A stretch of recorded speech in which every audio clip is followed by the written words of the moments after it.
It has room for twice as many video game arcade machines. Is it closer to where I live? Including the Hydro Thunder machines along the show just filled out to pick up last night. Including the basketball game Alana drove down to Connecticut to pick up last night. Including we hope to buy skee-ball machines for our store. And with all this extra room, we are not going to have to ever put our Smash TVs away. So we can play Smash whenever we want in our store without having to move any damn CRT TV. But there'll also be enough room to play Street Fighter V, Street Fighter 4, the new Mortal Kombat, Guilty Gear, all these awesome fighting games that are showing whenever time we want. But there's also enough room to play all the goddamn Magic the Gathering we want. So we will have a card game table set up at the same time as Smash table set up, at the same time as fighting game table set up. And we can run Friday Night Magic and Fight Night the same night and have enough room for that stuff.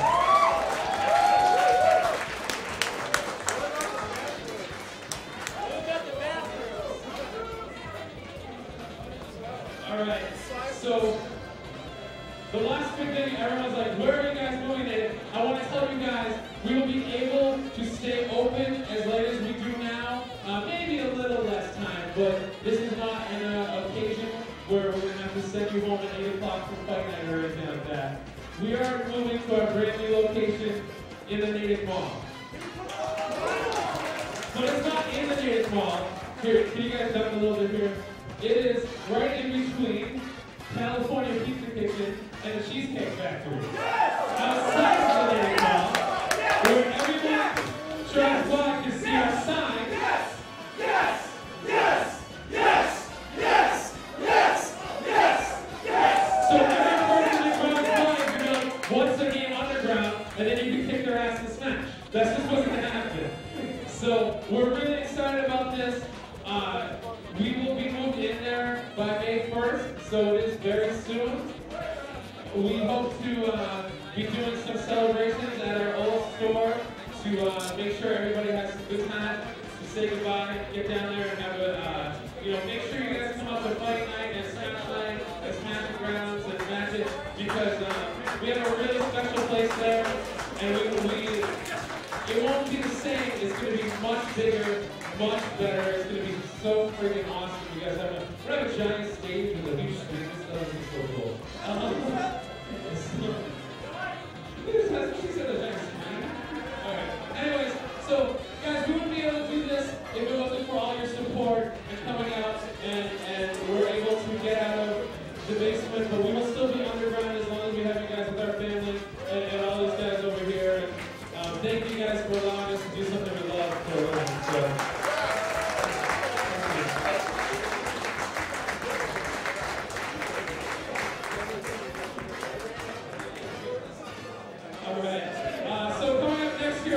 We're going to be having our next Melee Games crew battle. It is going to be UMass Monster versus Whiskey Polytechnic Institute. I knew this, but I was going to say Hooters' very own UMass Boston team. So, and guys, make some more time for all your TOs today. These guys are working hard for us. Thank you very much. Hey guys, Street Fighter 4 is starting over in the corner. Street Fighter 4 is starting. Thank you.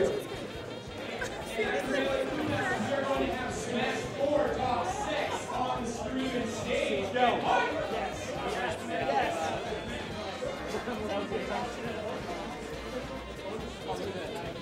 Harris, it's time. Where are you? Harris, I'm calling you out. Let's go.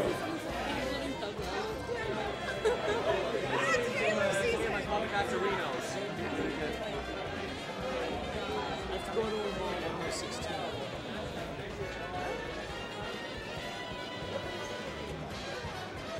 Pretty excited for FNX. Yeah. I'm going to plan on a competitive and a casual, and then we're probably going to do standard legacy or standard and modern. Whoa, I heard the word legacy. Don't fucking, I can't handle it. And then we'll I can finally use my shitty legacy cards. Oh, please do come. I was gonna say, we may do. don't tease me with legacy. This building cannot maintain the boner that I will We receive. could do a proxy allowance if it's casual. So. Yeah, I'd be fine with that if it gets players in first.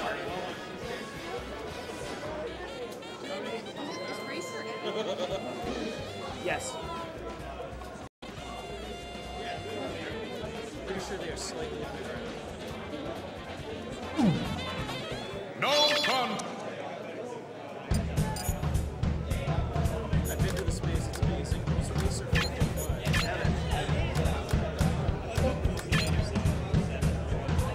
Well, I'm glad we modded.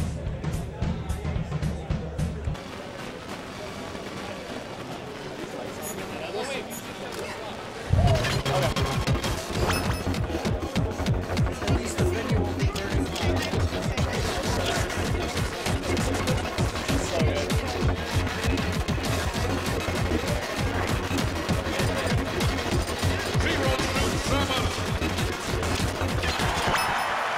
Or the GCW intro video. 3, 2, 1, go!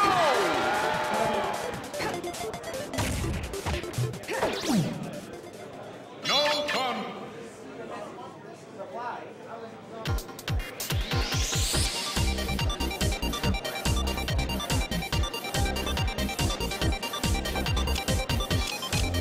Right next to American Girl. We're all the American girls.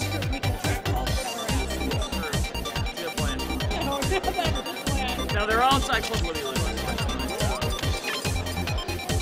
Were you ever in the mall when Club Libby Lou was there and they had the bench across from them? Okay, so there was a pedo bench. So it was Club Libby Lou with their like prostitutes little cutout standing in like a princess girl, and all the people, and then there would just be like the creepy kind of balding dudes who would sit down in their intersection and they're for like periods of time, let's say. Yep, it's a problem. It was a real problem. Oh, those were the times.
More importantly, they heard my entire prostitute story.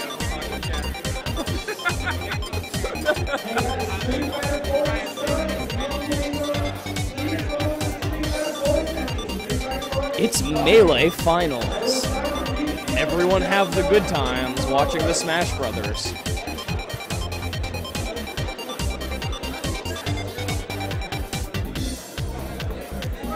Yo, they need to put my tag up there for Smash. They need to put my tag up there. It's GU_Asus lag spike.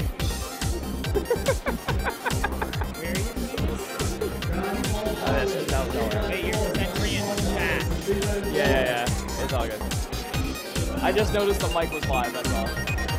Which is great because I just told a story about how when I used to work at the mall, there were a bunch of weird creepy guys who would sit outside of Club Libby Lou and sit on a bench and stare inside at all the girls who walked in. So that's great. I'm glad I told that story. Alright, Danny.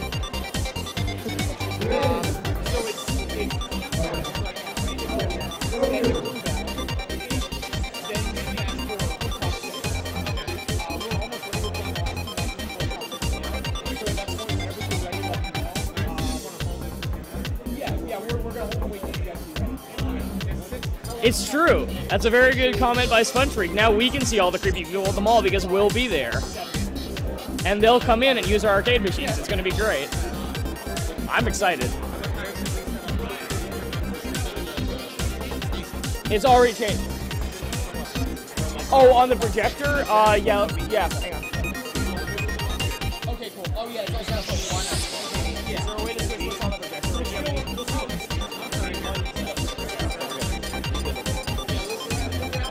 Give it a sec. There you go.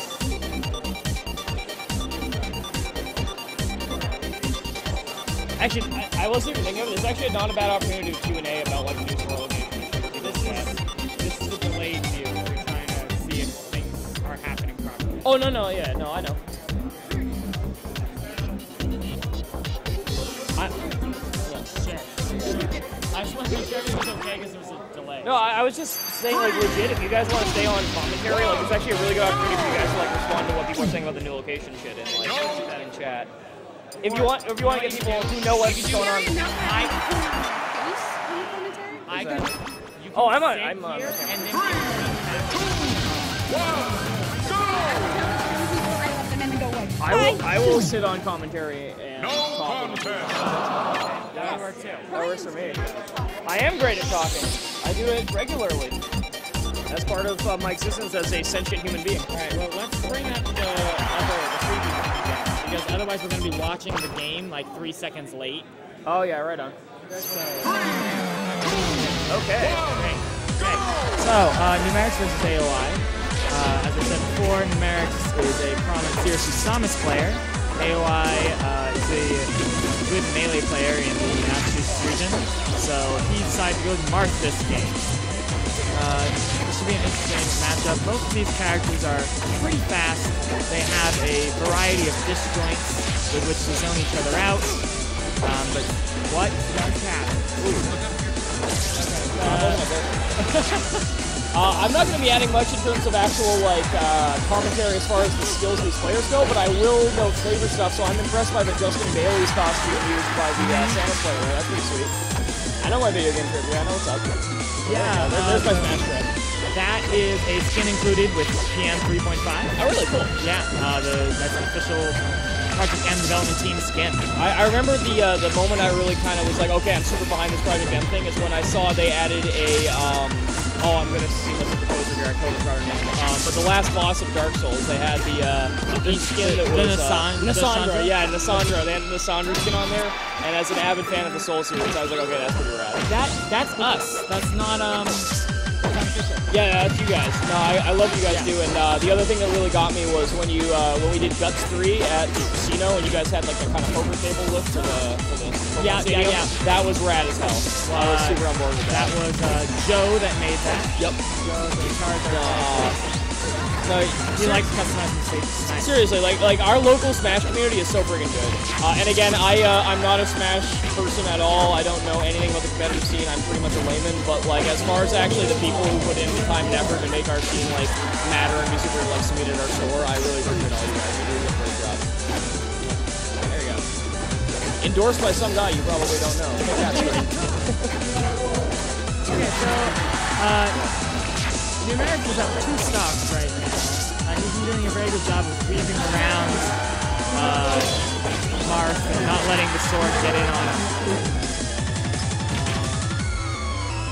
But this should be a pretty easy. Ooh, good push forward to the ledge. AOI was just a little bit short on reaction to it. Okay. Ooh, wow. That was very nice. Up B. Numerics could have stage spiked that, but I don't think he actually expected it at all, so he wasn't ready for it. Oh, also, can I just say I totally called what the announcement was? Oh, yeah? I was like, the biggest announcement ever. Yeah.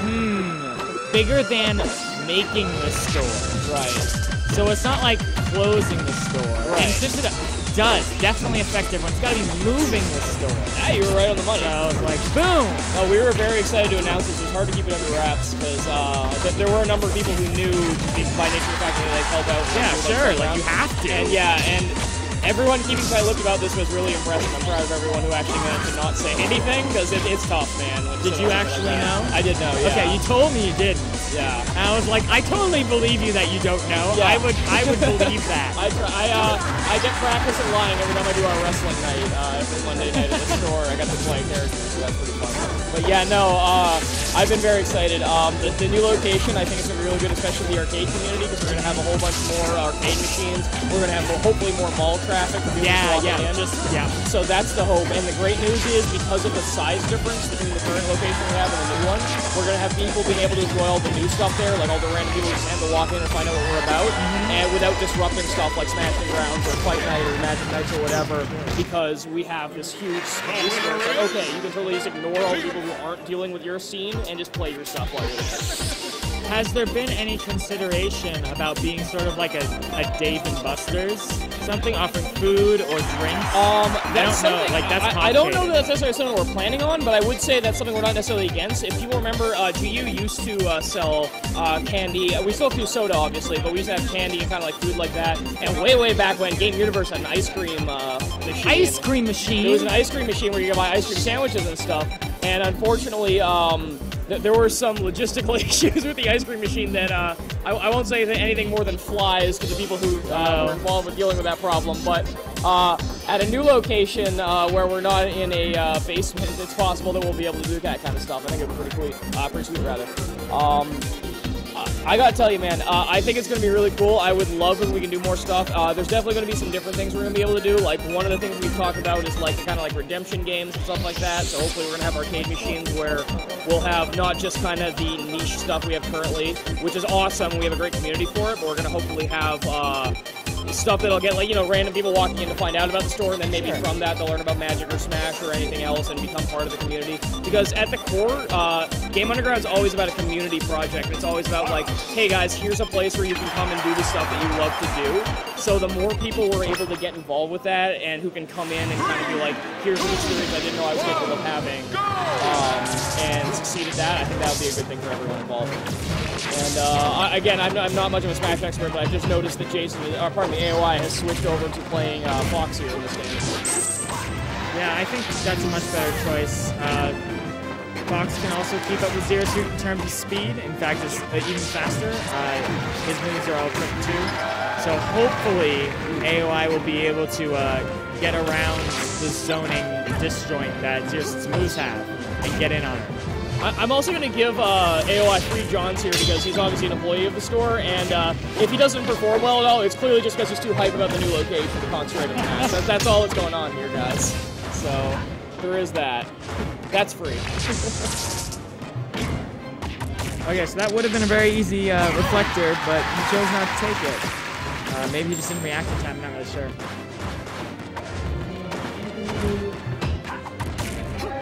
Okay, jab combo gets him off the stage. He should be able to... Oh, no! He wasn't ready for that. I think AOI might be flustered by now. Numerics isn't even right. Oh, never mind. Nice recovery. Yeah, Numerics dropped the ledge. If he had just stayed there, he would have had the invoke frames, and Fox wouldn't have been able to grab it. Right. The thing I do like about whenever I watch competitive Smash is kind of like action versus reaction type gameplay that I see. That's always a really cool thing. Again, I'm a huge fan of the Soul series, so anything like that, where it's like abusing this system where you can kind of anticipate what your opponent does and then react accordingly is always really fun for me. So yeah, many people see video games as a whole. It's all about quick action and reflexes, and you know, some games are. But there's also a lot of critical thinking. Oh, yeah. And especially when you do something this fast, critical thinking on the fly is difficult. Yeah. Understanding someone else's personality and emotions also takes effect. Yeah. And managing to control your own so that you can think critically. It's really a sport. It's an incredible skill set for sure. I mean, that kind of Yomi, like the mindset stuff, like that's all really interesting to me. And coming from like a tabletop gaming perspective, where it's like you have to think like 6 moves ahead, but in a game like this, it's not like 6 turns ahead. It's like 6 moments ahead. Basically. Yeah, and you're still in that mindset trying to anticipate what your opponent's doing. That's really, really impressive. Whoop. Okay, so AOI just didn't make it, but this is best out of 5. Okay. Because it's winners finals. So AOI still gets another chance. And again, remember, he's just excited about the new store, so and any criticism you have with anything that happens here is clearly just mitigated by that. So there is. Okay, he's going back to Marth and back to Pokemon Stadium 2. I mean, there is something to be said for being sticking with what you're familiar with. I know he means Marth as opposed to necessarily trying to play the matchup, so whoop. Oh, he jumped there. So yeah, that's fair. Yeah. Also, like, after he's seen Numerics play Zero Suit 3 games in a row, yeah, he might be able to figure out what he's there is doing. that opportunity to kind of like download your opponent and kind of figure out what they're doing. Yeah, for sure. So far, he's doing much better. Also, like, he forces his opponent to adapt back to the new pattern. Absolutely, yeah. Throw him out of the rhythm. And I would say Zero Suit is a lot about rhythm. You move so fast, you have to feel what you're doing. If there's anything I've learned from watching Hajime no Ippo, it's that you have to make your own rhythm. That's another thing about, like, the music. It depends on what the music is as to... Oh, yeah, yeah. That can affect people. It's a real thing. I always can't hear the music. Nor can I, but I'm always like impressed by like as Street Fighter players. A lot of time I see on stream, they'll be like wearing headphones and just like rocking their own jams and like that because they just don't want any of the external influence to like affect their play during the game.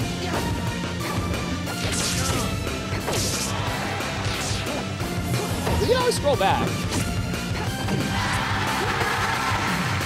No, we got to scroll down to see all the great equips that Evans left in the last 5 minutes. Think about that. Also, yeah, I do have to give a shout out to Racer445 in stream chat for pointing out that American Girl will undoubtedly be the correct new rival for Punjabi Girl. We've had the great Punjabi Girl rivalry over the years, and now finally we'll have a worthy opponent in American Girl in the new location.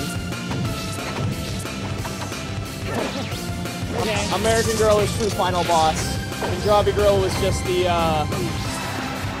So, I couldn't think of a video game example. you notice that every time Marth hits Zero Suit now, Zero Suit has so much damage that she goes flying really far away, but not far enough to die.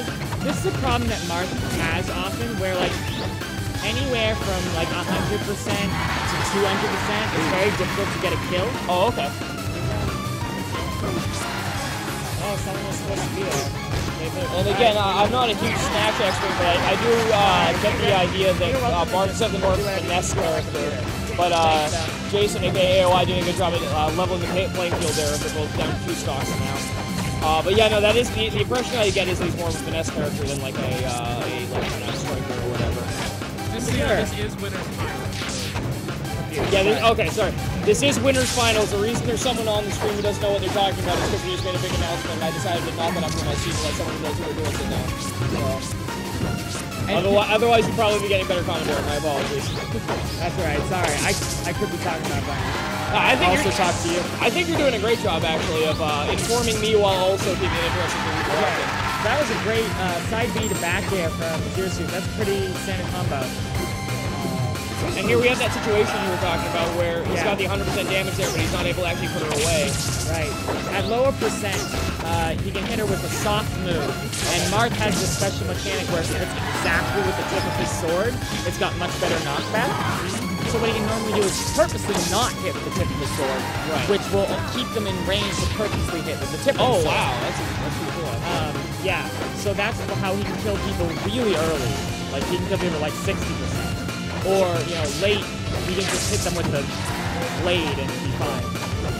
So I gather Marth is a character who rewards you for like knowing where his hitboxes are effectively. Okay, Yeah. That's really cool, actually. Very precise. Yeah.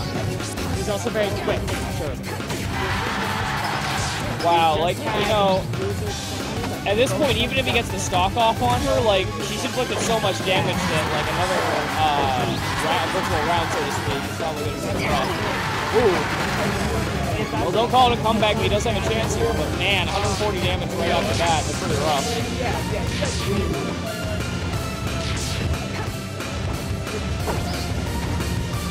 Maybe just like footsies going on or whatever. Yeah, so... Don't say it out loud on the stream. So I'm just trying to figure out So AOI trying to stay in there, obviously at a huge damage deficit, but whoa! Okay, I don't need to know Smash though, that was hype.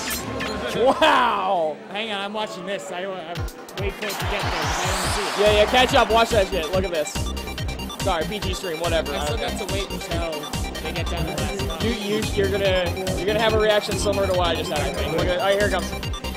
Okay. Oh, sorry, no, we're way far back. That's why I said we still need Okay, yeah, we're way far back on I'm this ready. one. Okay. Yeah, prepare yourself. Yeah.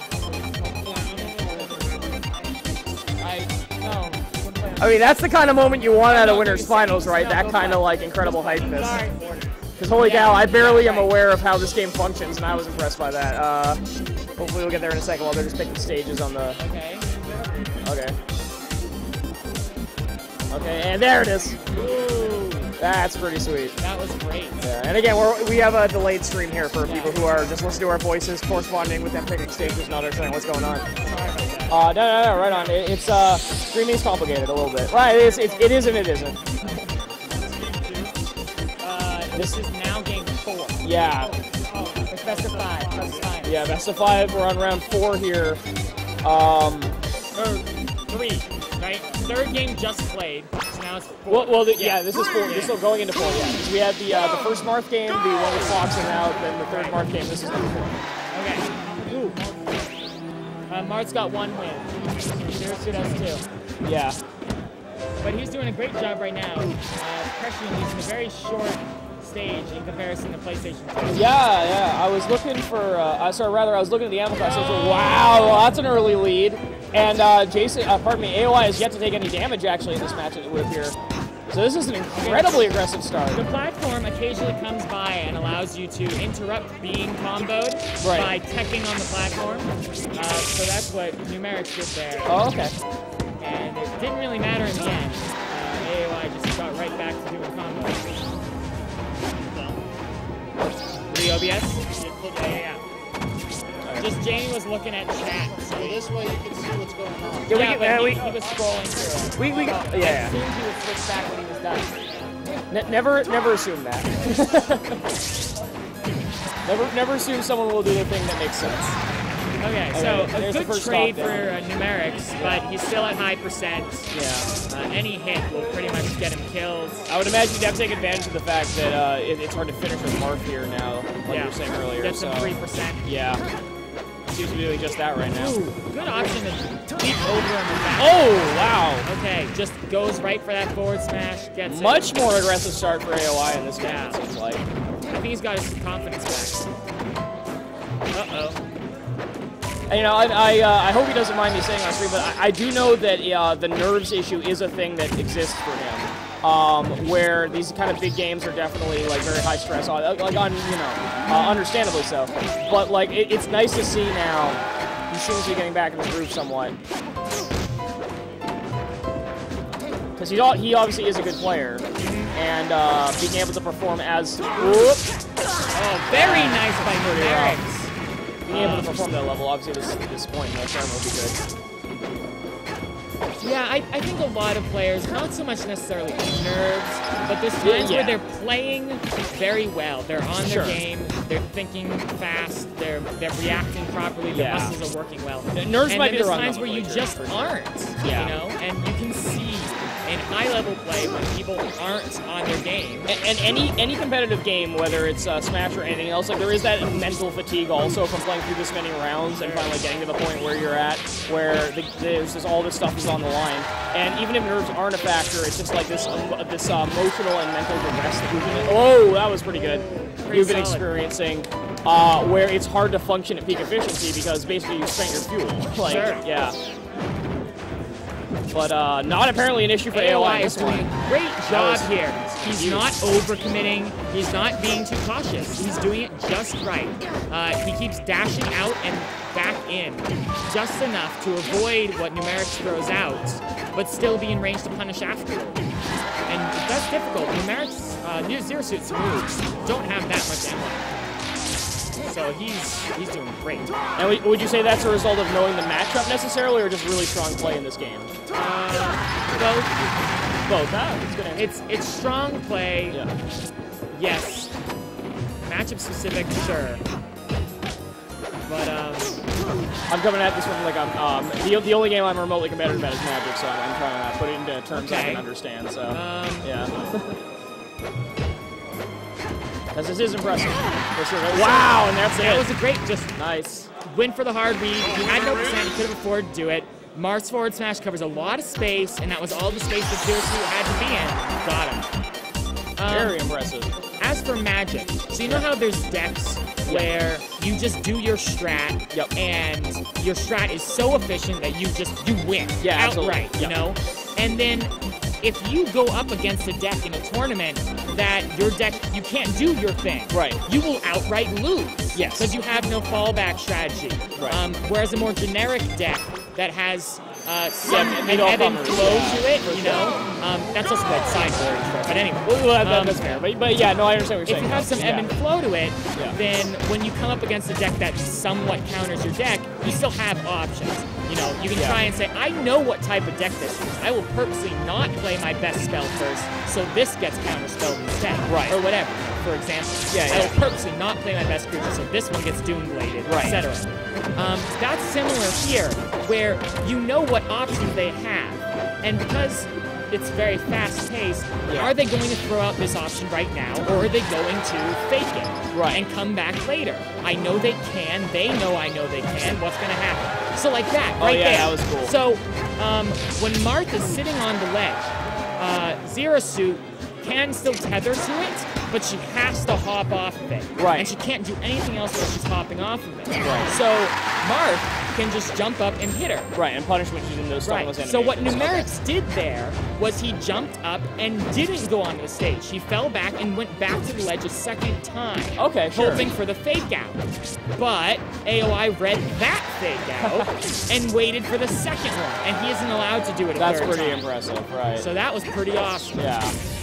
Okay, so that's some high-level play, I can tell. exactly. Yeah, that's impressive. That's pretty cool. And like, you know, sometimes when you make those super hard reads against bad players, you get screwed because the bad player doesn't know what they're doing. That's always, like, any competitive game, that's the most frustrating thing, too, where you study and you practice and you get to the point where you can perform well and you play against someone who doesn't know what they're doing, so you're making these decisions based on what you think they're going to do, and then you still get stomped in the dirt even though they're button mashing or because they're just playing stuff in a Magic game that doesn't make any sense.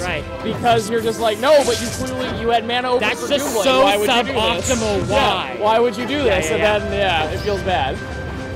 I think anyone who has a younger sibling has probably experienced that, particularly if you like the Namco fighters of, okay, I've spent like 600 hours learning all of Yoshimitsu's stances, let's do this. Oh shit, I lost to Xiao Yu.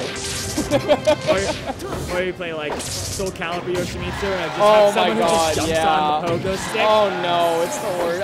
Until eventually you're just like, why can't I counter this? I've played Namco fighters for years and there's nothing more frustrating than being like, okay, I know every one of Yoshimitsu's moves, let's go, and then someone's like, oh, I've got Keelik, I'm just gonna like put my palm into the 4 face buttons and hope it works out. And then you just keep swinging the...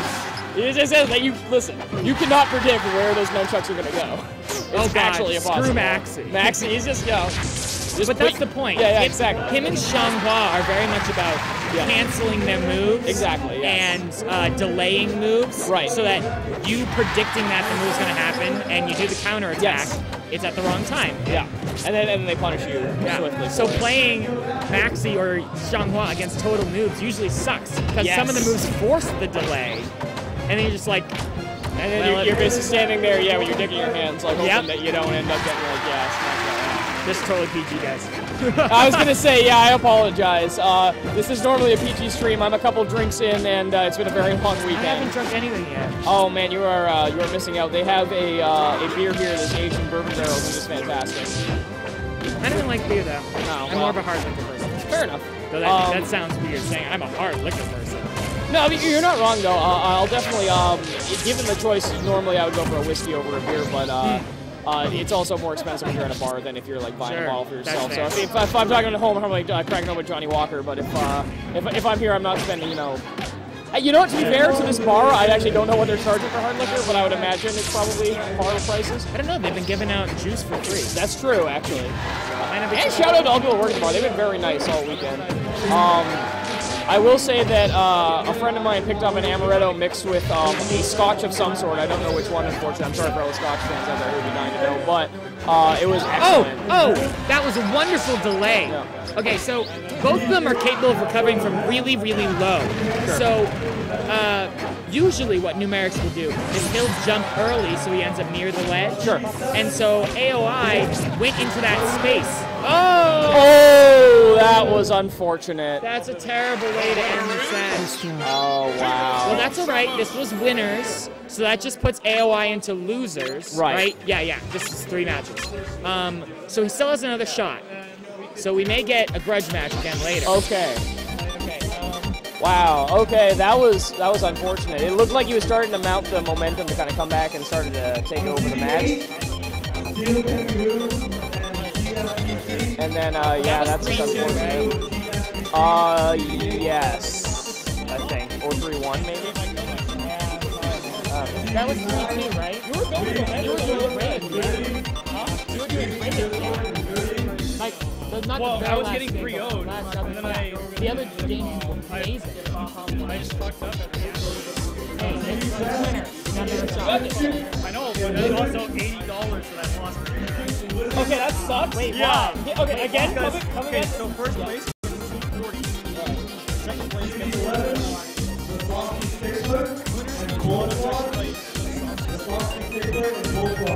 Okay, if you're in grade,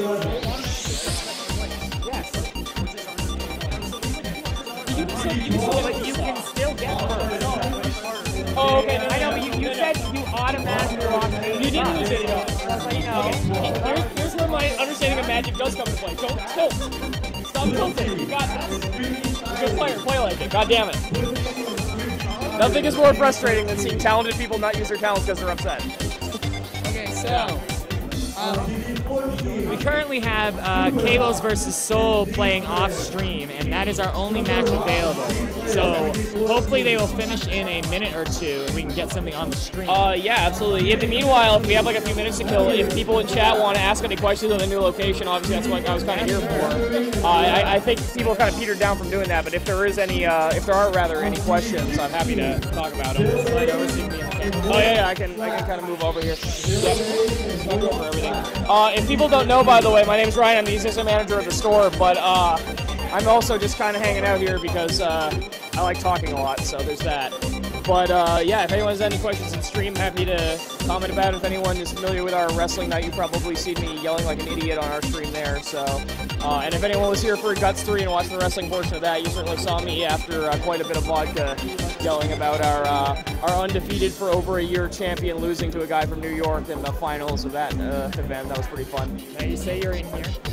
I'm sorry. Yeah, right there. Yeah, in between Cheesecake Factory and American Girl. Actually, if you guys know where Moose Jaw was in the Natick Mall before, that's the exact building we're taking over. Also, I see someone posted in the stream here. But was there a time frame for when they're going to be moving? Oh yeah, that's a good idea. Yeah, actually.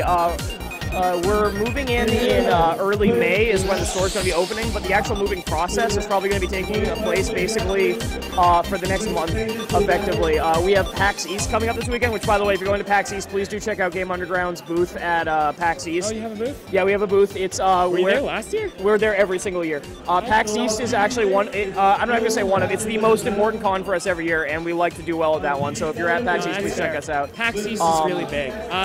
You can't compare the amount of foot traffic to like anything else. It's unreal. 10,000 plus people at a con. It's amazing. Sure, like even regardless of how many tickets they sell, they always sell them all. Yeah. And then people often give away their tickets when they leave because they're done for the day, and it's a day pass. And we see a ton of new people. Yeah. And there's a second wave. You're not wrong. There's a second wave that happens at the end of each day, where everyone who's just there for like the last like 3 or 4 hours like kind of comes by and like checks us out because they're trying to see everything. Yeah, that's something I considered doing this year. I got to go last year because my friends had extra tickets. Oh, cool. Very nice. But I wasn't able to purchase tickets this year, so I was like, it's rough. I could just go stand outside. You're not wrong. The good thing about PAX with scalping, though, is PAX regulates. Penny Arcade's awesome.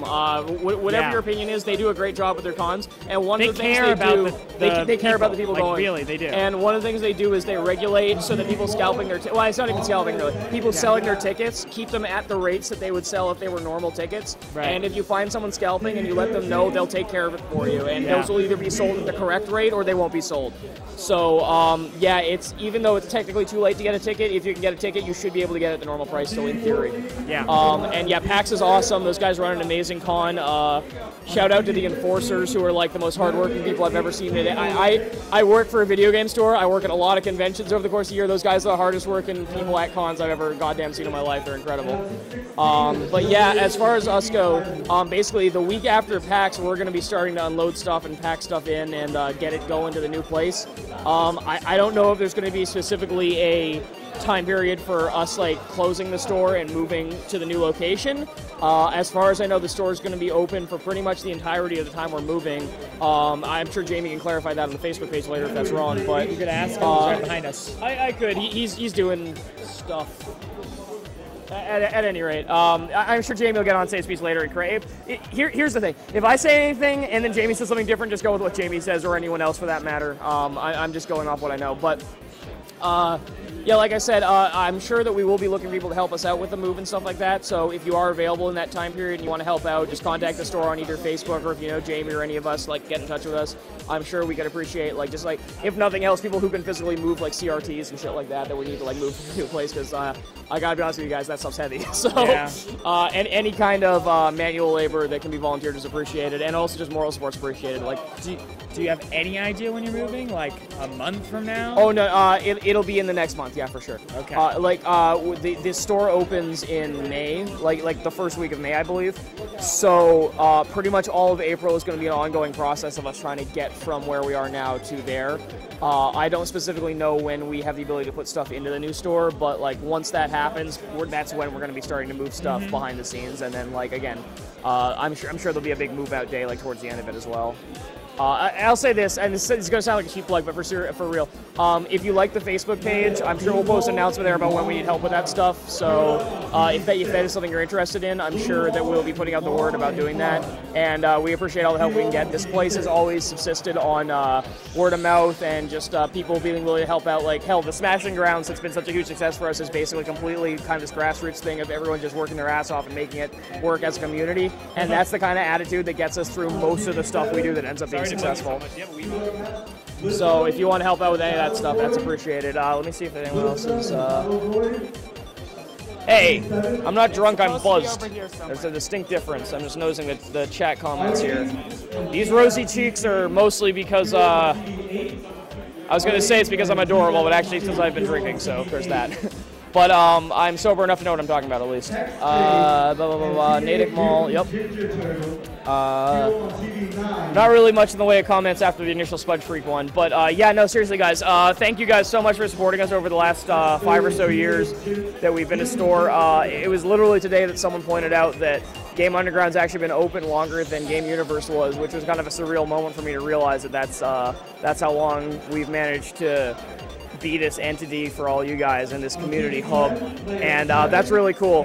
And I mean it when I say anyone who knows me knows I kind of grouse about my job from time to time, but for real, the coolest part about my job is getting to see people who don't necessarily, who wouldn't necessarily have a place to do the stuff they do, whether it's a place to feel at home or if it's a place to kind of be themselves and talk to people if you have like kind of any kind of issue socially or whatever, or if you're just like someone who's like, hey, I want to play Smash or Magic or Street Fighter or whatever else and there wouldn't be another place to go do it near me.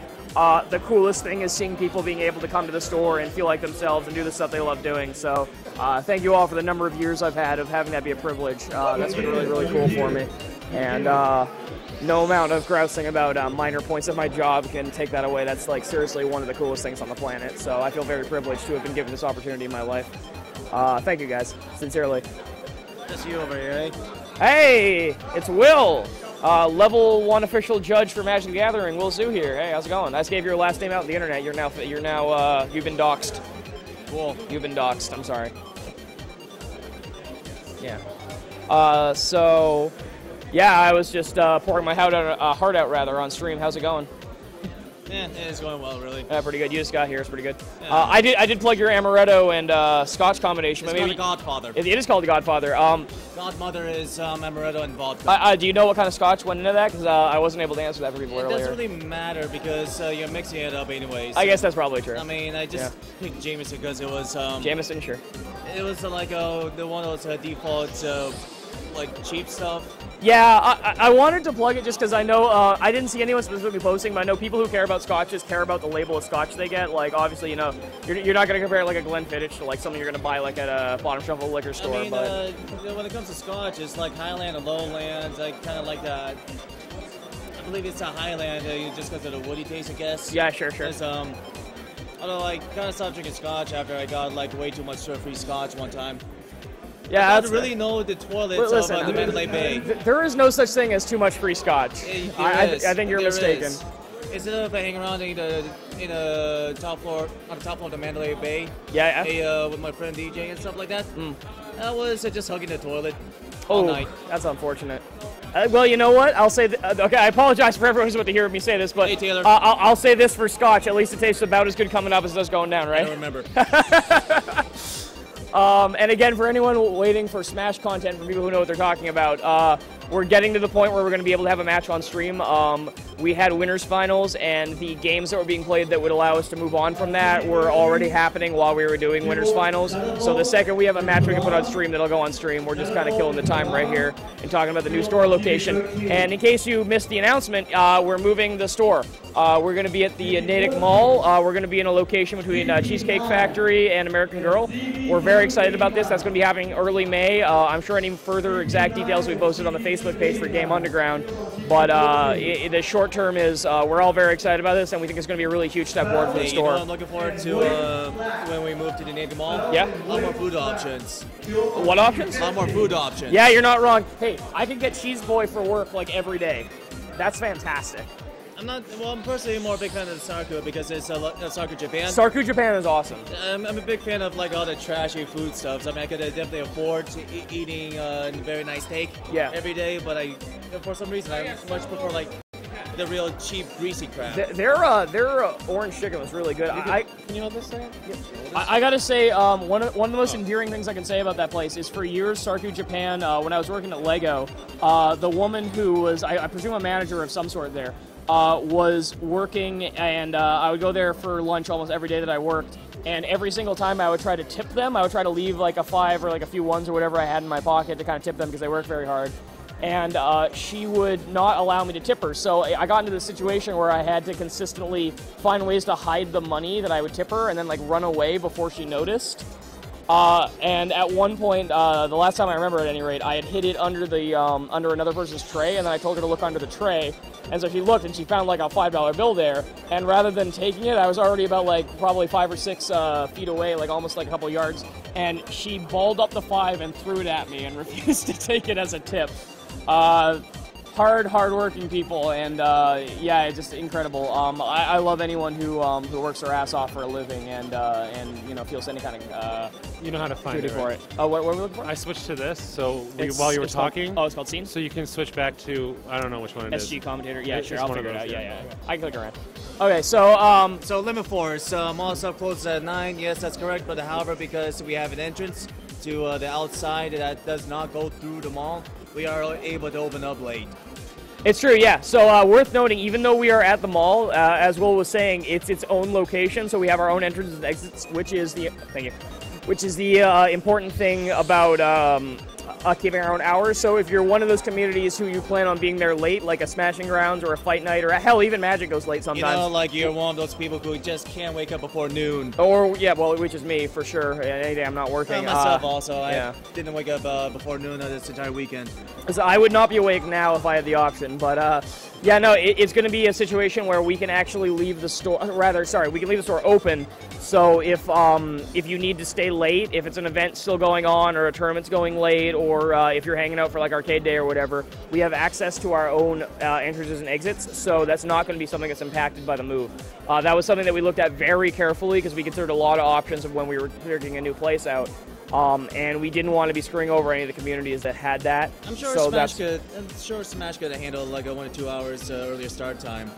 But everyone else has jobs. It's going to be a little bit difficult. Potentially, yeah. I mean, obviously, the Smash crowd skews younger, but like, even it's just nice to have that buffer. So it's like, hey, if a tournament runs late, we're not going to be like kicking people out. Like, oh yeah, we're definitely not going to have tournament issues.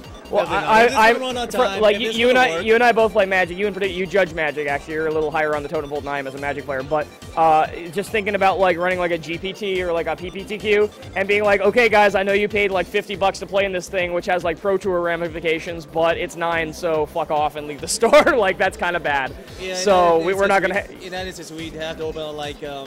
Yeah. We're going to start at like 11. Exactly. So we're not going to have that issue. We're still going to be able to have our regular start times in the evening and run the tournament still whenever they need to go. So I'm really happy about that.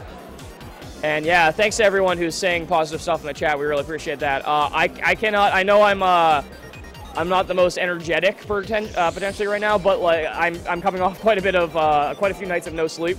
But honestly, I am like so excited about this whole thing. It's going to be really, really good. It's better than the MLG stream, where they just show everyone a view of the crowd, and that's it. We don't even have a license for dubstep. Listen, we're putting MLG on blast. The MLG stream's on blast here. Get on our level, MLG. No. Like okay, you know I watch way too many games. And I bet way too many cents on those games. Yeah. Like you and your skins. It's a great example. It's horrible. It's just it ran really late. All the Max got delayed by a day. Right. And there's no schedule, and it looks like our regular Smash guys. Yes, I'm going to be leaving. Oh no. Talk to you guys. Oh, okay, sir. What's okay, up? so I guess I'm not leaving. We need to switch the stream from PM to Smash U. Okay. We can do that. Do we have some issues with the PM bracket? So Smash we U. need to switch it. Do we have a different layout for that? I don't know. We can pull up the GCW one. It's still Smashing Grounds, isn't it? Yeah, I would but assume so. What we do need to do is we need to move that TV and unplug the stuff from it so they can plug the stream stuff into the HD TV for the Wii U. That's pretty rough. Oh, great. Now I have to move stuff. Okay. Hey, good timing. I just found Ted. Hey, Ted, guess what you're doing? What? Say that thing you just said. Okay, so we're switching from PM to Wii U. Yeah. On the stream. Yeah. Which means we need to move this TV out of the way. Normally that would be a Jason job, but I think Jason's actually playing in one of the games right now. No, he's sending over there to Slack job. Oh, yeah, you're not wrong. Hopefully he doesn't watch a VOD, so he doesn't know how to say that. Well, actually, I don't really care, but now it's going to be like... Listen, man, he was just in the final match that we just showed on here. Like, all of the AOI... what? All the AOI fans are on notice right here. Twisty wants to play Melee. We can't then. But he already wants to play Melee. Also, we're working out what's happening, guys. If he gets back, if you have any more questions about the new store location, post ahead and we'll talk about it. So, shout out to John... To John and hello Taylor. Yeah, so don't worry about. Oh, is Love Force John? Yeah, like you said that earlier. Oh, I didn't see that. Cool. Hey, John. You're a cool guy. I like playing Mario Kart with you. It should be. I think so. So. Yeah, Taylor. Don't worry about like not being able to find a job over here. Actually, that Love Night thing I went to last night. Yeah. And I ran into one of my old roommates, and he graduated last year, and he's still looking for a job. Yeah. I don't know if I should say this publicly, but I won't say what school my dad teaches for. My dad teaches college, and I know he has a number of like PhD students who just finished their PhD program who are like waiting. School in Boston, that would narrow it down. Well, listen, hey, quiet you. He teaches Rhode Island, shut up. Yeah, they're like basically waiting tables with their PhDs. It's rough. It's a really bad economy right now for jobs, especially in fields with limited openings. Okay. So here's what's going on right now. So we're figuring out what we're going to do for the immediate future. Some of the players dip their toes in way too many versions of Smash, so they cannot be everywhere. They're to win all of their games. What if we ran Legacy concurrent to the draft every week? That'd be interesting. Actually, that would probably be fine because most of the matches would end in like 5 minutes. That would be no. You forget. Yeah. Miracles is a deck in Legacy. I do forget. I forget because I play Goblins. I remember looking over the matches of Miracles, and it looks like Stream is down. Well, that's because they just unplugged the thing. Yeah, they're switching things over. I think. I hope so. I hope that's all it is. But yeah, no. I forget Miracles is a deck in Legacy because I play Goblins and I just run over them with little green men. And then, yeah. It's easy to forget that that's a thing. So, okay, we're live right now. like, oh, I cast Terminus, all your creatures from the bottom of your deck, sweet, Goblin Matron. I get them back. Go. Wario! It's my one good matchup. Let me have this. No, I had to watch over and I had to judge the finals at the last CG. Oh yeah, that's right. Like, it was Miracle's mirror match for the semifinals, I believe. Oh, wow. Yeah, man, that was such a drag. I mean, one guy was like obviously new, still trying to. Yeah, we had a lot of people who just kind of like poorly picked up like the decks. That's a great question. It looks like a button check, honestly, because it's kind of weird. It's constant stuff going. I know. I think one of the places. It's actual match, it's a button check. They're button checking right now. Sorry. I think it's throwing because one of the guys isn't doing anything. Yeah, they're button. It's a throw. I'm pretty sure it's a throw. Don't throw. Guys, ask for your bets back. Guys, don't throw. Ask for your bets back on Smash. We lost 16 viewers. Guys, don't throw. Probably if you want to. I don't know anything about it. That's whatever. You want to come make it a 3-man? I'm pretty sure this mic will pick up all 3 of us. Yeah, they were like totally. I kind of want to go outside for a small game anyway, so. Sure, so okay, fair enough. Well, thank you for joining us. Level 1 Magic Judge Gosu. That's how you pronounce my last name. I can't pronounce your last name because I'm a guy just. Wrong language too. I know! He's from the Far East. Oh no! The patriarchy has been exposed once again. Also from the Far East. What is Marvel?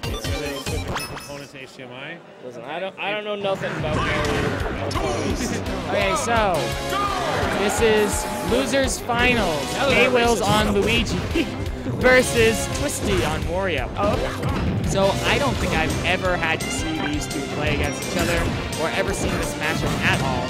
Luigi has amazing ground mobility. Wario has amazing air mobility. I don't see any reason for either of them to ever come in contact with the other. Yeah, it's definitely an awkward looking matchup here. I do like that they both look very like kind of pastel, like painterly colors though for their costume choices. It's easy to tell red versus blue, except for all those more colorblind people. Yeah, shout out to the colorblind community who will be supporting us in our new event, Game Underground.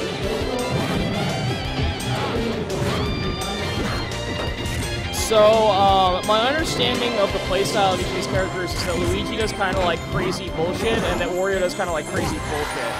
That's actually not the worst analysis I've ever heard. Oh, good.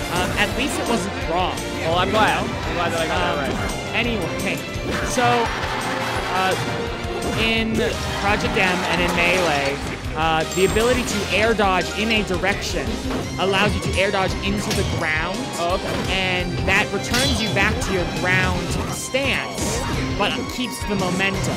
Now, Luigi, as a character, has a ridiculously low amount of friction. Sure. So what he's able to do is wow, super hard read. That was glorious. Anyway, what Luigi's able to do is air dodge into the ground and slide very far across very quickly while still doing attack moves. Right. So that's what I meant by he has great ground. You saw how he just slid backward into that move? Yeah. You know, so that gives him great ground mobility. And he can go out then in at whatever timing he wants. Right. You can jump as soon as you're on the ground. Yeah. So are you able to skip frames there? Is that what the advantage is? Sort of. Okay. You're sliding on the ground instead of having to run. Once you're running, you're only allowed to do a running attack. Right. Okay, so that makes sense. Yeah. Sure.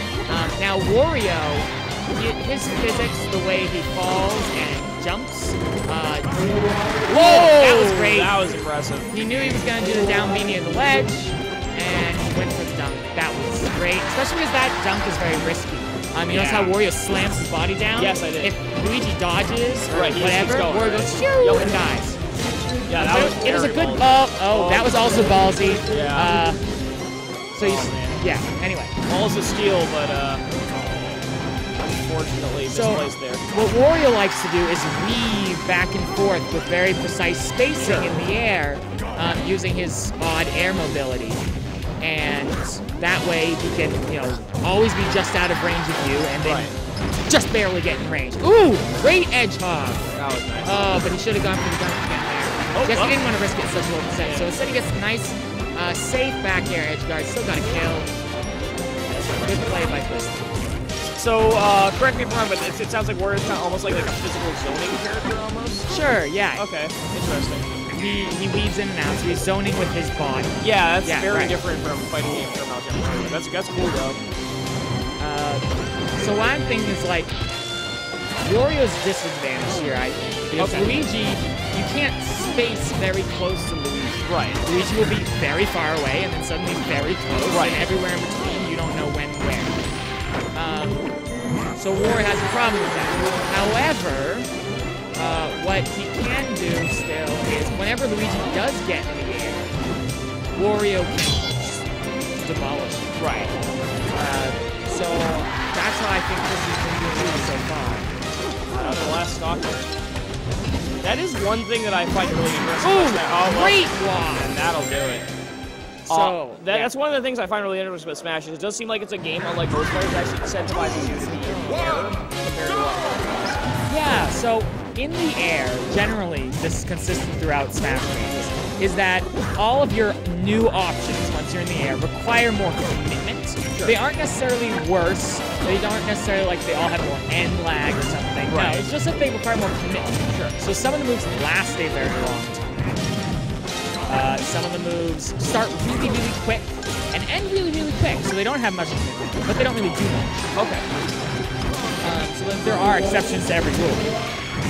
But yeah, so one of the things that is in Project M and in Melee and is in Smash 64, it's a big deal in Smash 64, is L cancel. Right. So what that means is as you land, if you press the shield button, you have your landing lag. Okay. This means that several of your aerial moves become much, much safer against the enemy shield or against enemy counterattack. Like that, because you get out of the move faster than you would get out of the ground move. Right. In Smash 64, it doesn't have the lag. It actually just gets rid of it entirely. Oh, wow. So that makes aerials ridiculously good. That's a little busted, but alright. Sure. Yeah, it is a little busted. It was a glitch. They didn't know they were there. Yeah, no, it was a glitch. Anyway, so the disadvantage of L canceling is that you're not allowed to input text. So if you get hit and you touch the ground, you can immediately return to standing posture. Okay. Instead of being stuck on the ground. Right. Okay. By teching. That's also with the shield button. So if you're not allowed to press that twice really quickly, the game just will not register the second. Oh, okay. So if you tried L cancel and you get hit, you can't tech immediately. Also, hitting opponents stuns you for a little bit. Not like bad stun, but just like keeps you stuck in the move for a moment while the animation plays. Sure. So that changes the time when you land on the ground, which means it changes the time where you have to hit the L button or the shield button to cancel the move. Okay. Ooh. Oh! Oh! Oh, that was nice. Okay, I think that was random chance. I did well. So, Luigi side B. That's the one where he tilts his head sideways and launches. Yeah. That has a random chance of being a misfire when you shoot super hard and does massive amount of damage. However, in PM, it is possible to store up a misfire that you would have dodged. Oh, okay. He just said, all right, you're not going to jump on the ledge a third time. I'm going for the edge guard. Right. That was good. Great combo by Kayla. Oh, I think that was an accidental dash attack. Dash attack on Luigi is usually a bad idea. Yes, that's that random. It doesn't do very much. Yeah, it doesn't do very much. And I believe Luigi's conceived originally as a joke character, is he not? Sorta. In the sense that he was supposed to be silly Mario? Yeah, okay. But he's not really a joke character. He was meant to be a legit. Yeah. Okay, sure. No, Pichu was actually meant as a joke character. Oh, really? He was Pikachu, but hurts himself anytime he uses electric. Yeah, that was interesting. But his electric moves were also way stronger. So hey, I don't actually think that. There you go. But whatever. So yeah, that dash attack. Oh! Wave dashes back into the side B. That was just. Alright, so that was game 2, wasn't it? It was. Was that 2-0? So that's 2-0, and I guess that losers final? That was semis. This is losers finals, I believe. So now we have AOI going up against the winner of the previous battle. I think. We'll double check the brackets. Can I not read my own bracket? It's possible. Oh, yeah. That was loser semis. So that's Twisty 2-0, yeah. So Twisty going on to face AOI. Marth versus Dr. Mario looked like the matchup. The Doctor, as he's known. That was losers semis. We are now about to have losers finals. And yeah, I know the lighting's terrible. I'm sorry. We're in a comedy club, so it's mood lighting. If that makes sense. Are you in the mood now? Watching these hype matches? If you're not, that's okay. It was weird 11 in the morning when this was still playing.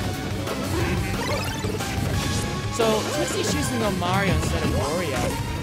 Interesting. Did we already have this matchup before where he played Wario and he did fine?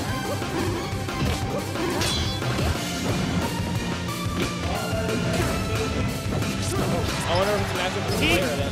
He's up here! He's up here! Oh, there's the first stock on from Dr. Mario. Telling Melee to Yo that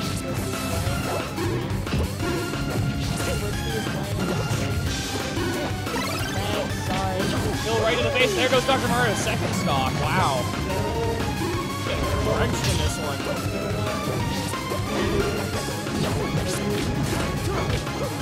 Yeah, so I don't know why he chose to go Mario this time. He is a oh, great! So he wave dash backwards for the perfect spacing before smash. That's like a critical hit. Right. That was glorious. But Marth just combos. Yeah, it doesn't seem like Dr. Mario's getting much work in on Marth. Like, it seems like for every time he lands like a hit, like Marth getting like 3. Yeah. And yeah, just a shout out to the stream chat real quick. Yeah, the venue Laugh in Boston, it's kind of connected to BCUC. It's a really cool place. They have super chill to us. Very happy with Good the edge. Wow. So there, he wave dash backward. So he would slide off the stage, just barely grab the ledge, using the in-bone frame to grab the ledge to not be hit off of it by Marth's up guys leaving Marth to fall. Right, and yeah, it looked like AOI was off to an early start in this game, but now suddenly the blink feels a little closer. Yeah, Twisty's brought it back really well. I'm surprised. I was really wondering why he picked Mario. Maybe this is why, but we'll see.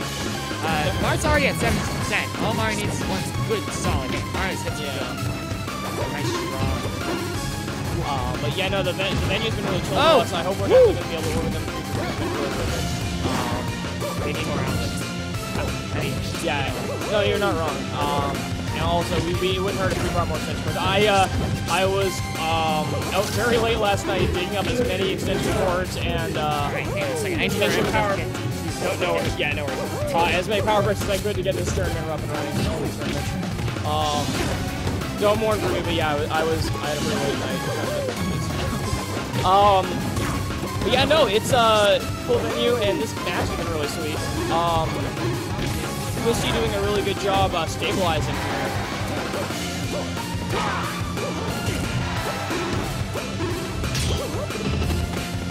Although AOI still have a stock, obviously. Okay, so again, alright. Oh, that might do it. Oh, maybe not. Dr. Tornado. Edge guarding. Yeah, no. Yeah, Charles. Alright. Very well played by AOI. Twisty did a good job. I really wasn't expecting Mario to be that effective. No, he's sticking with those. That's what he's back to Wario. Well, no, they choose whether or not they switch after they've selected the stage. Oh, okay. So that gives you a chance to not be counterpicked by the stage. Oh, okay, sure. So he's probably going to switch back to Wario. Yeah, there it is. So Mario, one of his few counters in the older version where Mario was actually better was Marth. At least people agreed that Marth was one of the best options. So I was really surprised he chose Mario, especially when his main is Wario. And you see already, immediately, 59%, quick, easy. Yeah, he's gonna get like a much stronger start. This is also a good stage for Wario. Oh my god! Oh wow! Oh my god! That was impressive. So every time Marth up B, it knocked Wario down far enough that he had to up B to get back to the stage. Right. But that left Marth above Wario. So Wario had to up B, which drags Mario up. Drags Marth up. So then Marth could up B through, and then That's crazy. yeah. That is some next level shit right there for Martin Luther King. So wow! And then there's a meteor smash. Good dunk. That was actually a spike. The difference is that See, this is what I ever trying to see. I know what I'm talking about. that's okay. That's okay. So the difference there is you can jump or up B out of a meteor smash. Oh, okay. And you can't out of a spike. You have to wait till the hit sun ends. Okay, that makes sense. Why that's a thing, I can't tell. Listen, Sakurai, base Sakurai knows how to make a competitive game. That's all it comes down to. Let's put Tripping back in, guys. I can't wait for Project Crawl to add Tripping back into Smash Bros. Ooh, good side B. So just because it's on this stage, Marth's gonna die outright. And again, leveling the playing field. So back to two Oh, I was stocks, really more or less, expecting the like- dunk. I think he was expecting Marth. Oh, good block. But Marth got on the other side Very first. small stage. AOI did a very good job there. Yeah, it's a tiny stage compared to most. Good option. That was nice. Yeah. Nice done. I think he just used the invincibility frames to guarantee that he get it. Yeah. He's doing a great job with that down throw forward step. Yeah, this is a very impressive display by Christie here.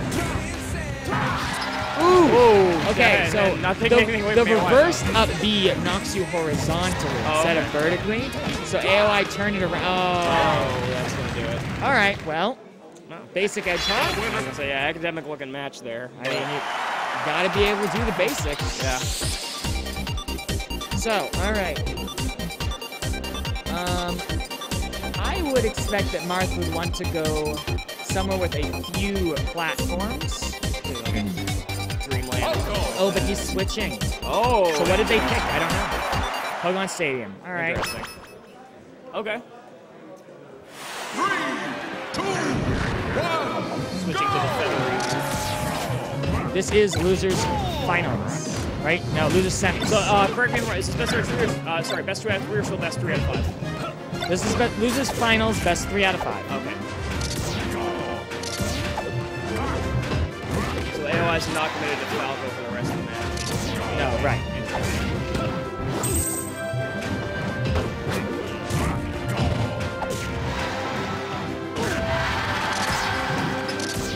Wow, before all I could hear was the music. Now I can't hear it at all. Yeah. I can't hear the game at all. I can hear the shines off the side Bs from Falco, but other than that, yeah. Oh, goes for the command grab. Falcon just barely gets out of there in time. Oh, wow! Goodbye, Wario. Wario actually had enough percent that a Falco up there killed him. This stage also has a vaguely low ceiling. Oh, really? What's it doing? Yeah, the stages, not just the physical stage, but the they actually boundaries have, like, have different proportions. That's interesting. So it is something to take into account when you choose which stage you want.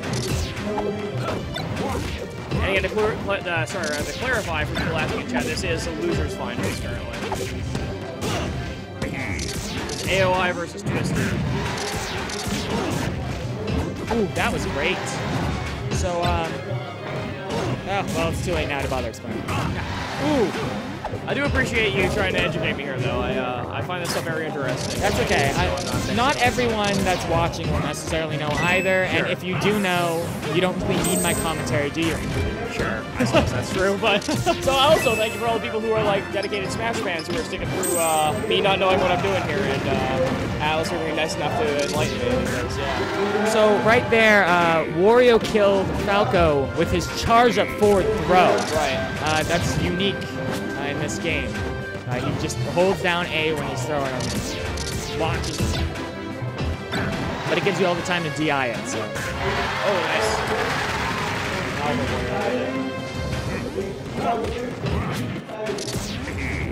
Melee bracket has started. Melee bracket has started, and if you think this venue looks dead, then you are kind of incredibly mistaken. The camera's looking in the wrong direction. For you to be able to tell. the camera's looking at where the Ultimate Marvel setup was, so that gives you any sense of why there aren't anyone standing there anymore. Or why there isn't anyone standing there anymore, I should say. This place is like ridiculously packed right now, and we have Parental Floss and Keith Apicary coming to do live performances still, so yeah, no, rest assured this place is bumping.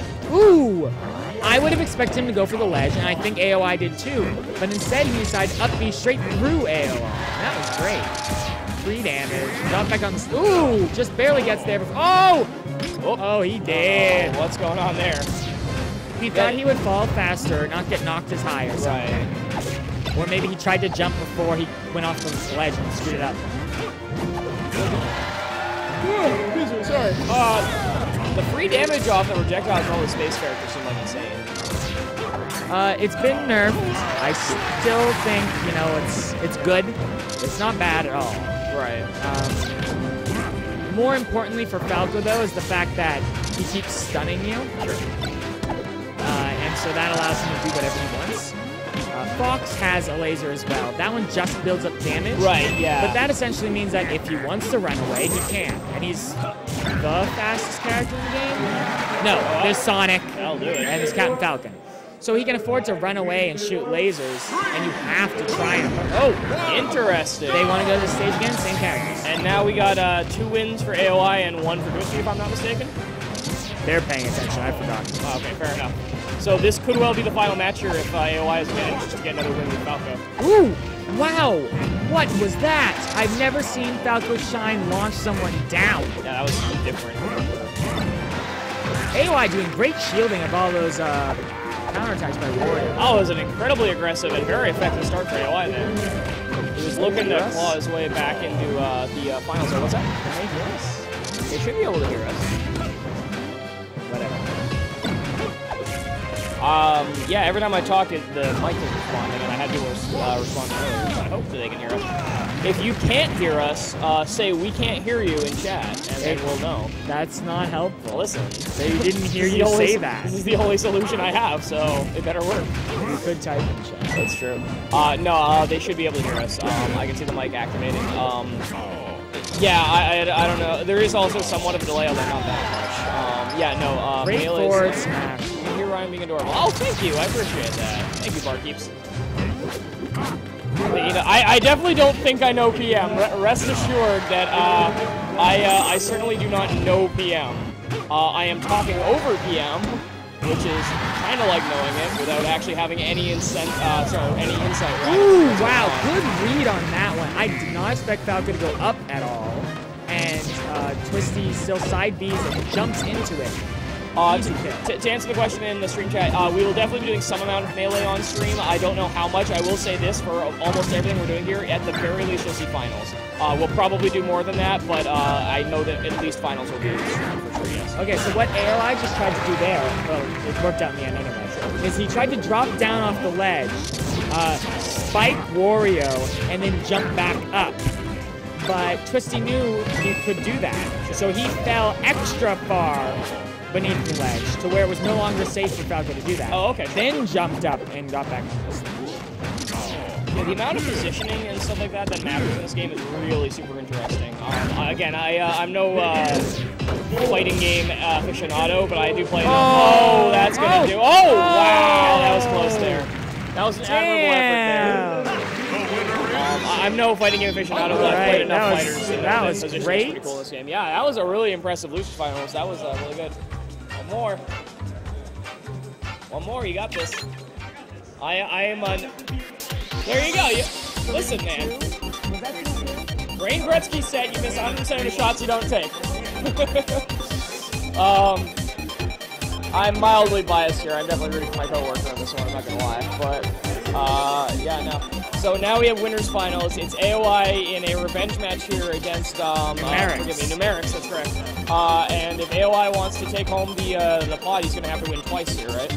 Correct, yes. Because he has been eliminated once. Right. So he is coming from loser's bracket. So a tall task for sure, but not one that I think that he is incapable of surmounting. So right, he has to eliminate Numerics twice. Right. For Numerics to be out of the tournament. Interesting. I'm excited. That first match they had was incredible, and the entire losers final was really impressive. Did he just say random? No. So he's just playing by himself while he waits for AOI to get a drink or something. Oh, okay, right on. Sorry. Oh, that's cool that Project M lets you do that. Yeah. More fighting games should let you do that.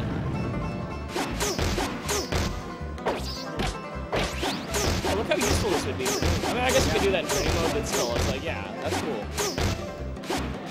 So I know it's like a fan mod or whatever, but like every time I see stuff like that, I'm like, man, that's really smart. Why don't more? You know what's a good example? That's not a fan mod thing is in Skullgirls, where holding down start activates the pause menu, but if you just tap it, nothing happens, which prevents like accidental DQs. Why don't all fighting games do that? That's like such a simple feature. It's That's like, something they added to PM. Oh, right on. There's Yeah, an option to change the pause button to hold. You have to hold it. Yeah, I think like stuff like that is super good. Like, yeah, it's these things that are just like so like clearly like a good idea. I don't understand why actual like mainstream developers or third party, not third party, I'm sorry, like AAA developers don't like just be like, hey, that's a good idea, and it would take us actually no time to put in. Why don't we do that? Yeah. I In guess, terms of thinking of them in the first place, maybe they don't play their game like that's competitively. true. But still, you should it was look at your Smash. customers from your previous game and Yeah. go like, this And is see, what do you guys this want? is a problem they have. Yeah, how can we fix that? Like, ask Reddit what you want in your new game. Yeah, Reddit will tell you. And granted, apart from a character who's entirely made of prehensile penises, you'll probably get some pretty good suggestions. So, anyway, so this is grand finals for PM.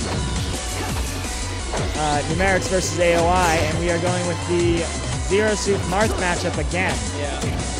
AOI definitely had some trouble with this in the first game that they played, but hopefully he's gotten over whatever issues he had with his matchup and he's going to be able to come back here. Wow. Really not this first stock, though. Wow. Shellac. Yeah. Hey, Dave. Sorry, we have a toddler on stage. Hang on one sec, guys.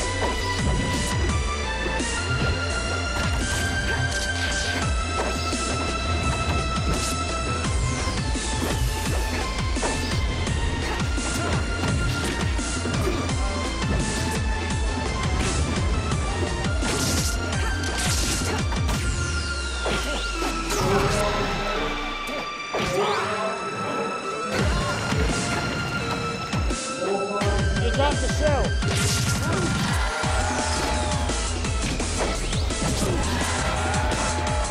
Okay, sorry about that, guys. We had an audience member on the stage.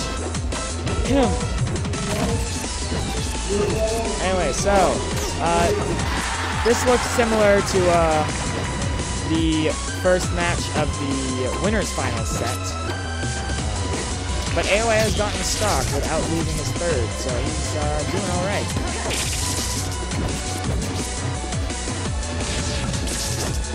This is Grand Finals PM. After this, we will be having the crew battle in Melee between WPI and UMass Boston.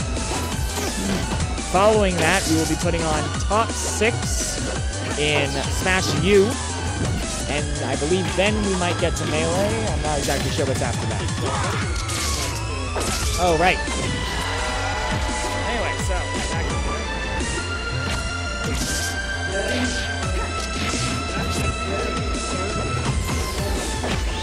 this is grand final.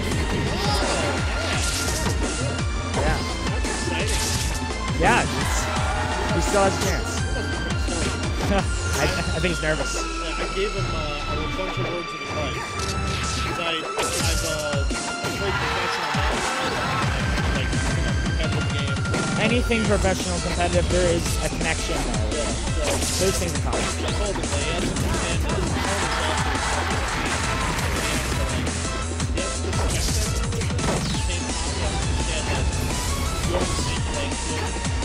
a lot of people who get into these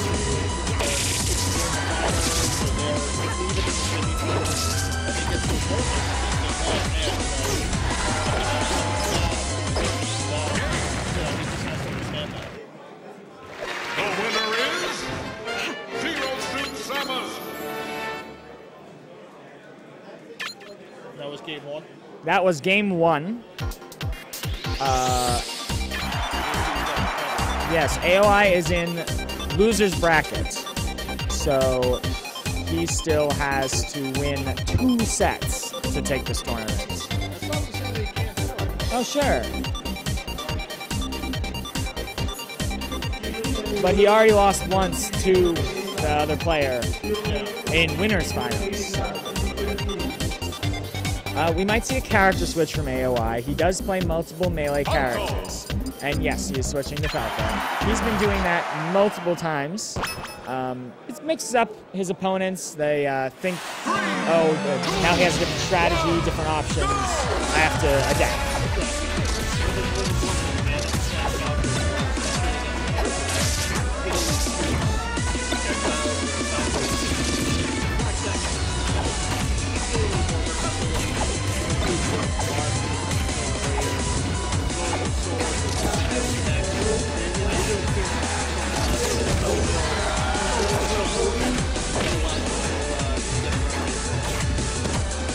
Well, the sword does swipe straight through the projectiles, getting rid of them. So that is an option, but he was having a tough time. Zero Suit is also very fast. He has the projectiles and, oh, great! Intercepts the tether with the neutral air, kills outright. I'm very... Oh, my throat's getting really sore.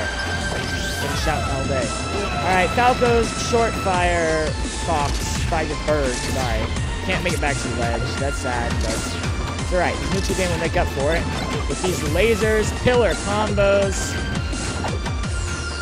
Good defensive options from Numerics. Gets himself out of that with a perfectly held shield.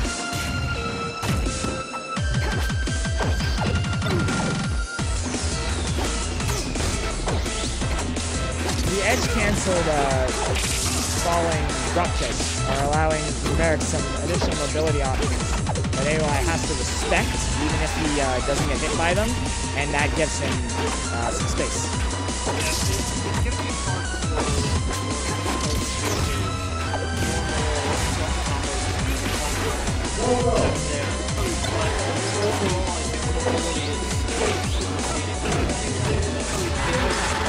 Ooh, great reverse back air. Hits with the forward side of the hitbox. Ooh, nice try. Numerics read that, or rather reacts to that. He is fast enough to do so. Okay, and we are dead even at 2 stocks apiece.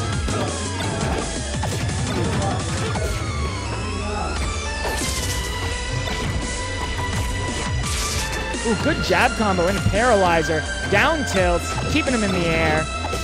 Oh, but now Falco's got combos of his own. Excellent pillars from AOI. Ends it with a down smash. Launches Zero Suit off the stage. Tries to follow up.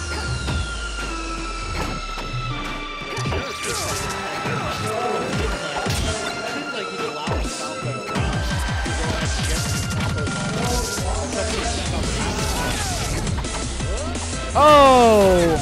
Should have waited for the pop-up, but it was a nice try. He'll get us another chance. Ooh, excellent roll. Got out of that forward smash the first time. I was so surprised. But the second time, it just wasn't enough. Alright.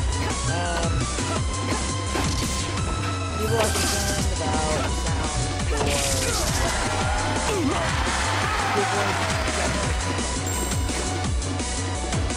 Okay, back to dead even on last stock. Game 2. Wow, 3%. Still dead. Oh. Shooting lasers, paralyzing beams.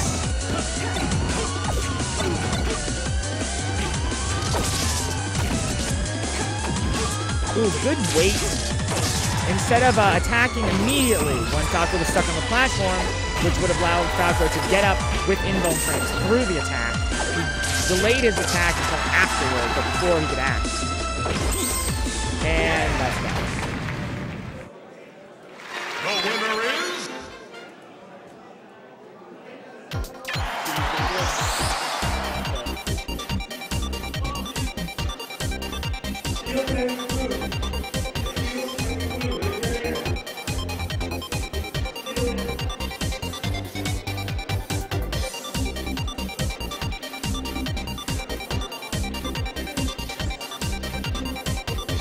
Okay, so, I don't know where AOI would want to counterpick to, because I don't know what character he feels like playing. He might want to go Fox, but I think the last time he tried Fox versus Zeus, it went poorly. I mean, he's going to think to himself, you know, I have to do something out there. And it's a situation. I mean,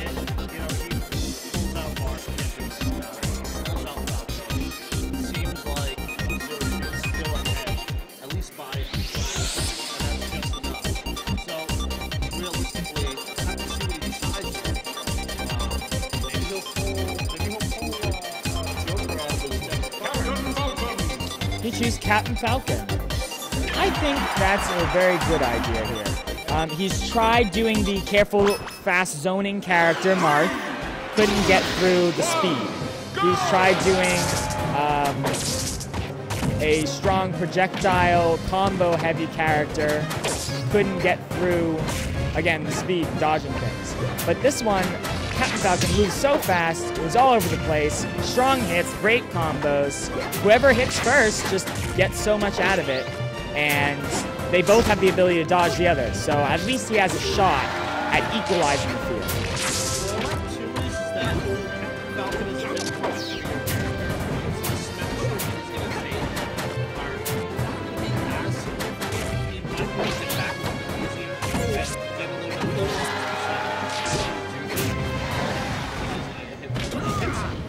Oh, yes. Good read of the roll in. Oh, reverse knee for death.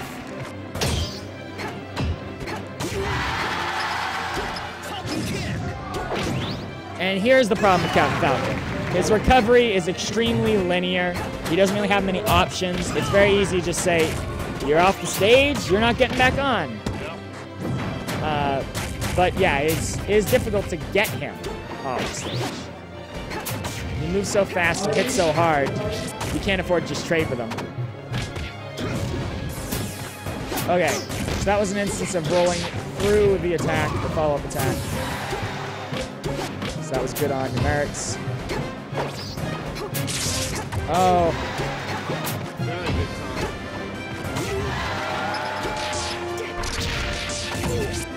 Oh, wow. So Numerics realized he wasn't going to hit with the Paralyzer, launched it immediately, so he used another move. That was very good by him. But here comes a knee, and there's a stock. Boom. Just dash dance until you can get a grab, and then knees him for a stock. Very nice. Basic. Works well. Oh, yeah. Ooh, good knee out of neutral.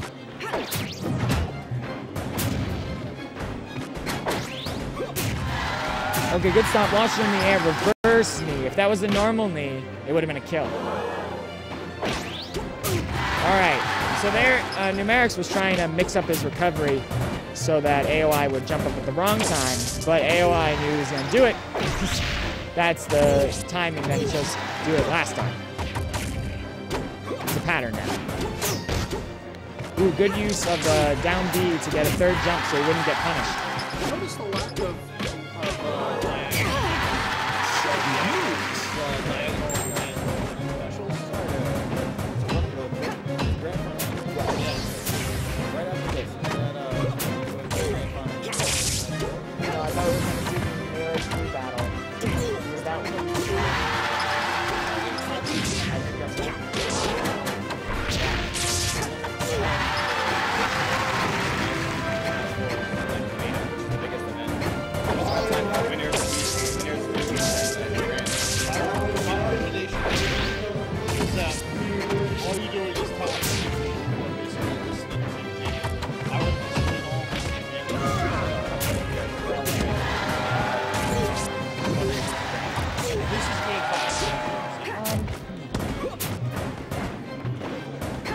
So I'm pretty sure we are going to do all this.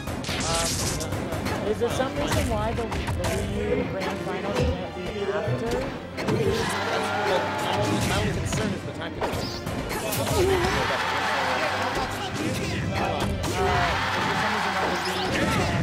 After the musical group. The winner is Captain Falcon right now, but I don't know. All right, good luck.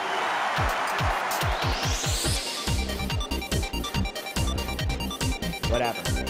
Who won? Oh, so Captain Falcon pick? It worked. So, and honestly, because Captain Falcon was going to die, it was 82% versus 160%. So we're going to have to see. They're both going to die off the stage. It just happened to Captain Falcon. Oh, really? Go! He's at least warmed up. And if they were on even terms, with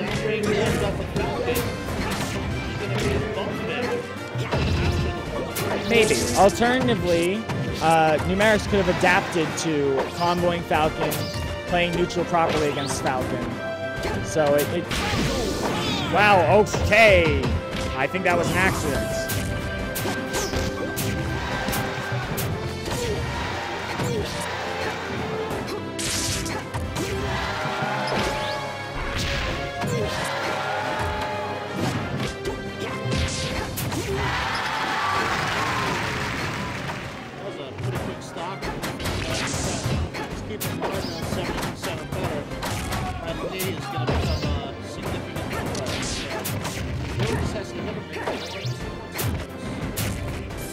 Oh, misses the knee.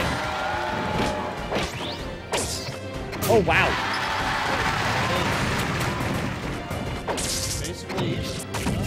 But Falcon is very easily comboed. His weight is conducive to it. He falls rather quickly.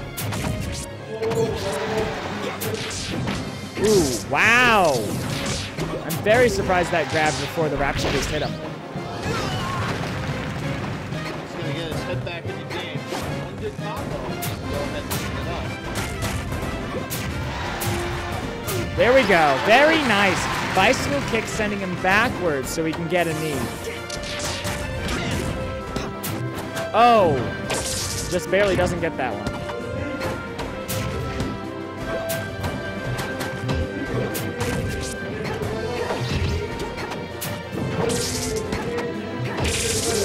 That was not a good time to use the Raptor boost. He was too far away, but I guess he was making Numerics would run in rather than stand back and paralyze. He's doing really good at analyzing and reacting instead of going in immediately. And realistically, I think that is the way to play it against Falcon right now. Yes, AOI seems to be trying to make up for his deficit by playing aggressively. Both characters, due to their speed, benefit heavily from weaving in and out, back and forth. And also, Falcon especially, due to his heavy, heavy punish game, benefits when the opponent doesn't move, because he knows he can just run in and hit a knee. So since Deerson moves a lot, that's difficult for Falcon. So AOI has to play very smart to get anything. So notice how he just keeps dashing back and forth, different timings, different distances, trying to get Numerics to do something, and that should be death. All right.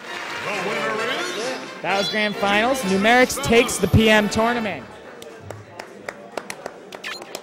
Boys and separate lines, G16. Okay, so thank you very much for watching that. We should have the UMass Boston versus WPI Melee crew battle on after this. So give us about 10 minutes or so to swap over to that, and we should be all set.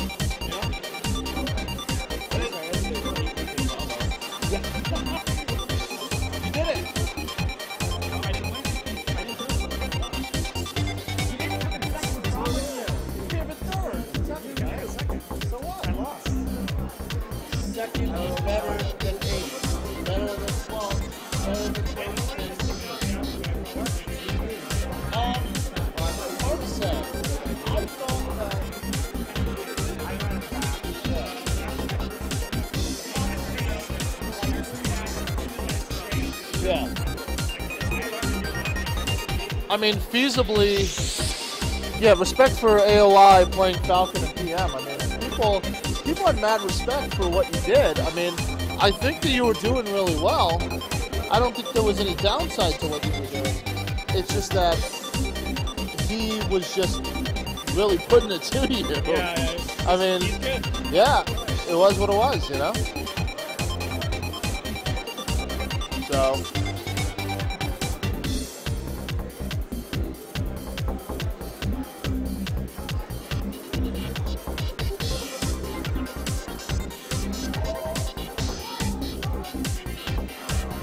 we're going to start trying to get the crew fight going on. We're going to try to go ahead and get everything situated.